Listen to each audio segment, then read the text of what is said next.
साथियों नमस्कार, सत श्री अकाल, आदाब, अस्सलाम वालेकुम। धान की रोपाई होने लगी है। धान की रोपाई होने लगी है तो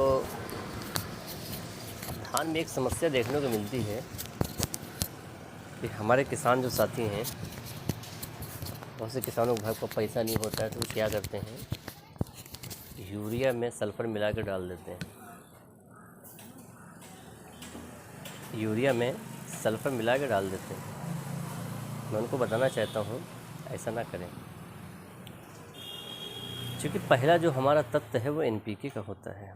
सबसे पहले हमें एनपीके ही उसमें डालना पड़ेगा, अन्यथा कोई दूसरा तत्व नहीं डालेंगे। पहला तत्व एनपीके होता है।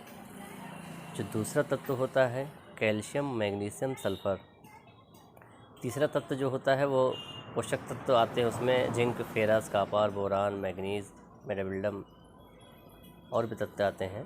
ये होता है तीसरा। लेकिन किसान साथी क्या करते हैं कि कभी कभी देखने में ऐसा आता है कुछ परसेंटेज में कि वो पैसा ना होने की वजह से वो सल्फ़र डाल देते हैं पहली बार ही। वो ऐसा ना करें। पहला तत्व एनपीके ही होता है। अच्छा, एनपीके डालने के बाद में भी ऐसा देखा जाता है कि धान जो होता है वो ब्यास नहीं करता है, धान चलता नहीं, धान बैठने लगता है। तो किसान को समझ में नहीं आता है। वो दुकान पे जाते हैं, भैया कोई जिंक दे दो, धान पीला पड़ गया है, कोई जिंक दे दो, और ले जाके वो जिंक डाल दिए। उसके बाद भी उनका वो ठीक नहीं हुआ मामला। वजह ये होना चाहिए, देखना ये चाहिए कि पहले धान के जड़ को उखाड़ कर देखें। अगर जड़ उसकी सफ़ेद है तो आपका धान ठीक है। जड़ का जो विकास है देखना पड़ेगा, वो हो रहा है या नहीं हो रहा है। सबसे पहले देखें उसकी जड़ लाल तो नहीं है, उसकी जड़ काली तो नहीं है। इसके बाद फैसला करें। अगर उसकी जड़ लाल है, काली है, तब उसमें आपको क्या डालना है वो आपको हम एक दो ऐसा कॉम्बिनेशन बताएंगे दवाई का, जिसको डालने के बाद में यकीन बता रहा हूँ मैं कि आपके धान में रोग एक हफ्ते के अंदर आपका धान प्यास इतना ज़बरदस्त करेगा और इतना बेहतरीन आपका विकास होगा धान का कि मैं लफ्ज़ों में बयान नहीं कर सकता हूँ। तो हम बताएंगे वो कौन सा दो कॉम्बिनेशन है, उसका टेक्निकल क्या है, उसको कितनी मात्रा में डालना है। तो किसान साथियों, अगर आप हमारे चैनल पर नए हैं तो हमारे चैनल को सब्सक्राइब कर दें।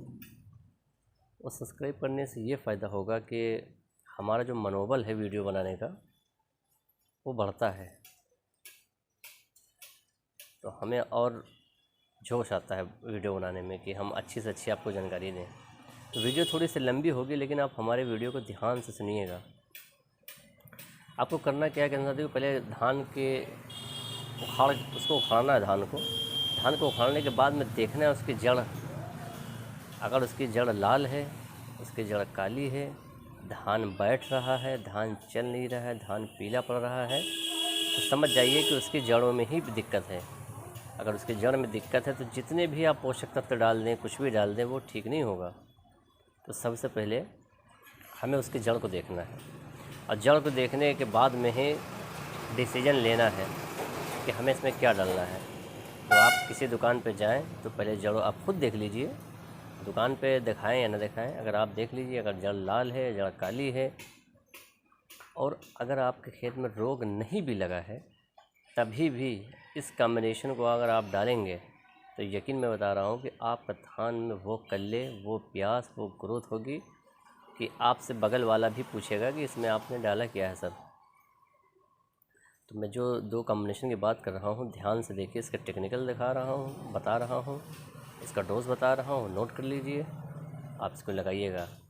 यूरिया का प्रयोग बहुत ही कम मात्रा में करना। मैं 1 एकड़ के हिसाब से डोज बता दे रहा हूँ। आपको लेना है 6 किलो फ्यूरी। इसका टेक्निकल नेम जो है वो फ्यूराडान होता है 3%। इसको लेना है 6 किलो प्रति एकड़। दूसरा है स्वाधीन। जी हाँ, स्वाधीन को लेना है 500 ग्राम एकड़। यूरिया की मात्रा लेना है 30 किलो प्रति एकड़। इन तीनों को आप मिला लीजिए। मिलाने के बाद में आपको खड़े पानी में डालना है, यानी पानी 2 इंच होना चाहिए। अगर पानी नहीं है तो डालकर पानी लगा सकते हैं, और पानी अगर आपका रुका हुआ 2 इंच का है तो उसमें हिल कर डाल दीजिए। आप देखेंगे इसको डालने के बाद में आपको 1 हफ्ते के अंदर आपका जैसा भी खेत होगा धान का, चाहे पत्ती पीली हो रही हो, चाहे धान आपका बैठ रहा होगा, सारा आपका ठीक हो जाएगा और फिर आखिरी तक आप में जड़ों की दिक्कत नहीं आएगी। लेकिन किसान साथियों, एक चीज़ का ध्यान रखना है कि मुंह पे गमछा लगा कर और हाथों में ग्लव्स पहन कर ही आपको डालना है, क्योंकि दवा जो फिरोडान होती है ये बहुत ही हार्ड होती है, यानी कि इससे आपको चक्कर आ सकते हैं, तमाम तरह की दिक्कत आ सकती है। इसलिए ये गलती कभी ना करें। आप सुरक्षित हैं तो सभी सुरक्षित हैं। तो आपको मुंह में गमछा या मास्क पहन कर डालना है, और दवा डालते वक्त कुछ खाना पीना नहीं है। और दवा डालने के बाद में आप अच्छे से साबुन से हाथ धुल लें, नहा लें। उसके बाद में आप सुकून से आराम करिए। तो इन दवाइयों का कॉम्बिनेशन मैंने बताया है, इसको आप यूज़ करिए। लेकिन एक चीज़ का ध्यान रखें कि NPK तो हमारा पहला तत्व है। पहला तत्व NPK डालने के बाद ही ये कॉम्बिनेशन लगाएं आप, और जड़ों को ज़रूर देख लें, उसके बाद ये कॉम्बिनेशन लगाएं। अगर जड़ में कोई दिक्कत नहीं फिर भी ये कॉम्बिनेशन लगा सकते हैं। किसान साथियों, मिलते हैं एक और नई वीडियो के साथ में। तब तक के दीजिए हमें इजाज़त। धन्यवाद।